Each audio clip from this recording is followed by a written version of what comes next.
काय सांगतील वकील साहेब? आज सरांनी आयुक्त साहेबांची भेट घेतली, काय विषय होता?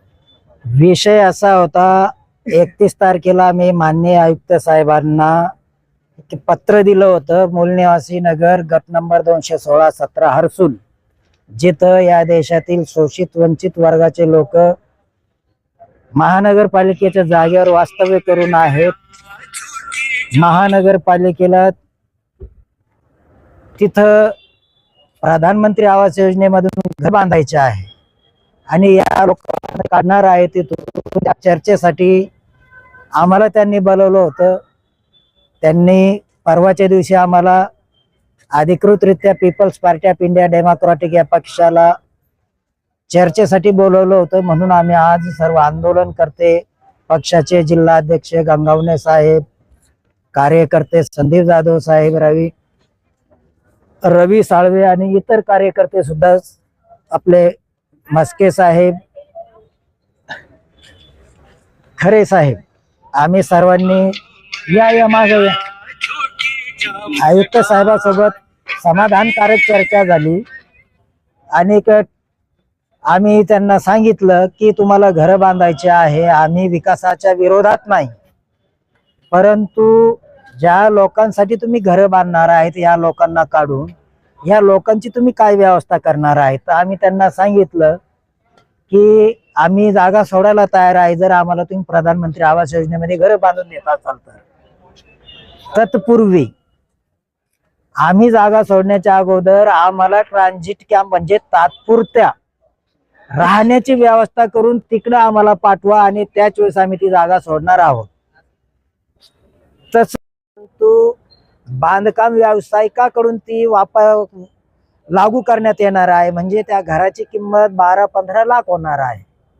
आणि हे जे शोषित लोक आहे, वंचित लोक आहे, हे ते घराची किंमत कशी भरणार प्रश्न आम्ही त्यांना केला. तर त्यावेळेस त्यांनी सांगितलं आम्ही काही गॅरंटी सुद्धा घेणार आहोत आणि काही लोकांना जर कर्ज झालं नाही तर मग त्याचं काय. तर या सर्व विषयावर आमची सकारात्मक चर्चा झाली. त्यांनी सुद्धा सकारात्मक मार्ग काढण्याचा एकच सांगितलं की एक ट्रान्झिट कॅम्प आम्ही करणार नाही. आमचा मुद्दा आहे, जर ट्रान्झिट कॅम्प तुम्ही करणार नाही तर आम्ही ती जागा सोडणार नाही. जर असा प्रश्न आमच्या समोर उपस्थित झाला तर आम्ही स्पष्ट सांगितलं आयुक्त साहेबांना, तुम्ही आम्हाला या देशाचे नागरिक समजता की नाही, या देशाचे रहिवासी समजता की नाही. जर आम्ही या देशाचे नागरिक नसू, रहिवासी नसू, तर तुमची जी महानगरपालिकेची अतिक्रमण हटाव पथक आहे त्यांच्याकडे खूप गाड्या आहेत, त्या गाड्याच्या माध्यमातून आम्हाला या देशाच्या बाहेर नेऊन सोडा कुठेतरी.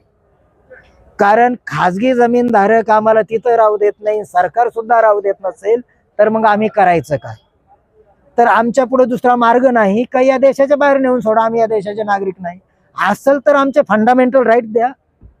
कलम 21 नुसार अन्न, वस्त्र, निवारा, आरोग्य, शिक्षण, रोजगार देण्याची जबाबदारी राज्याची आहे. संविधानानं राज्यावर टाकलेली आहे. ती गोष्ट वेगळी. काही इथला पत्रकार, राजकारणी, विचारवंत, वकील, डॉक्टर, इंजिनियर हे सामान्य लोकांनी त्यांचे अधिकार सांगत नाही. म्हणून हा प्रश्न निर्माण होतोय.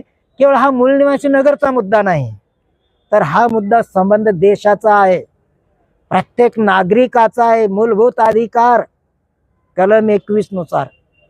आणि राज्य म्हणजे कोण? गावची ग्रामपंचायत, सुप्रीम कोर्ट, राज्यसभा, विधानसभा, लोकसभा, विधान परिषद, सुप्रीम कोर्ट किंवा तुमचं पोलीस स्टेशन, जे सरकारी केंद्र आणि राज्य सरकारचे कार्यालय आहे, हे राज्य आहे कलम 12 नुसार. आणि त्यांची जबाबदारी आहे प्रत्येक नागरिकाला न्याय देण्यासाठी संविधानिक ही तरतूद आहे. परंतु जवळपास 200-250 लोक आहे आणि हे लोक जवळपास 10-12 वर्षापासून तिथं राहतात. आणि मी त्यांचं आंदोलन, सर्व आमचे सहकारी जाधव साहेब आहे, गंगावणे साहेब आहे, चव्हाण साहेब आहे, आठवले साहेब, मागण्या पूर्ण नाही झाल्या तर या कलम 12 नुसार सरकारच्या ऑफिसेस आहेत, त्या ऑफिसच्या समोरच्या प्रत्येक झाडावर हे आंदोलन करते संसार थाटणार. म्हणजे जर याच्यात काही झालं तर हे राज्य नावाची यंत्रणा जबाबदार राहणार.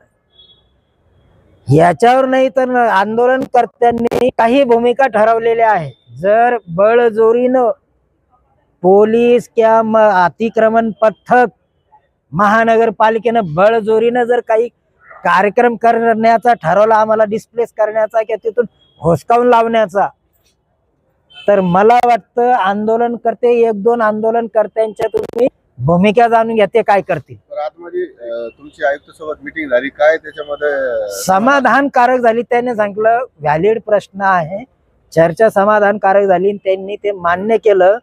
प्रशासकीय स्तरावर ट्रान्झिट कॅम्प सरकारी स्तरावर मांडण्याचं त्यांनी आम्हाला आश्वासन दिलं. काही गोष्टी आम्ही लेखी सुद्धा ते द्यायला तयार आहे.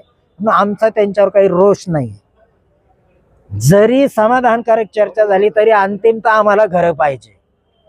घरं भेटत असेल तर त्याला समाधान आम्हाला मानता येईल, नाही तर काही समाधान नाही, संघर्ष चालू राहील. देणार आहे.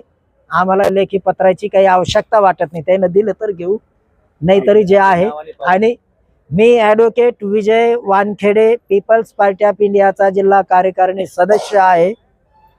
2-3 महिलांचे जे काय करणार आहे, म्हणजे तुम्हाला पत्रकाराला काय वाटतं जरी झालं नाही.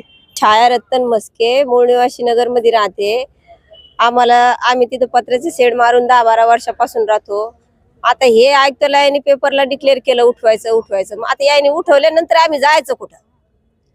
याने जर आम्हाला राहण्याची व्यवस्था करून दिली तर ठीक आहे, नाही तर आम्ही आमच्या घरात पेट्रोल घेऊन लेकरं बाळा आम्ही मरून जातो. या तुम्ही आमच्या लाशी बाहेर काढायला.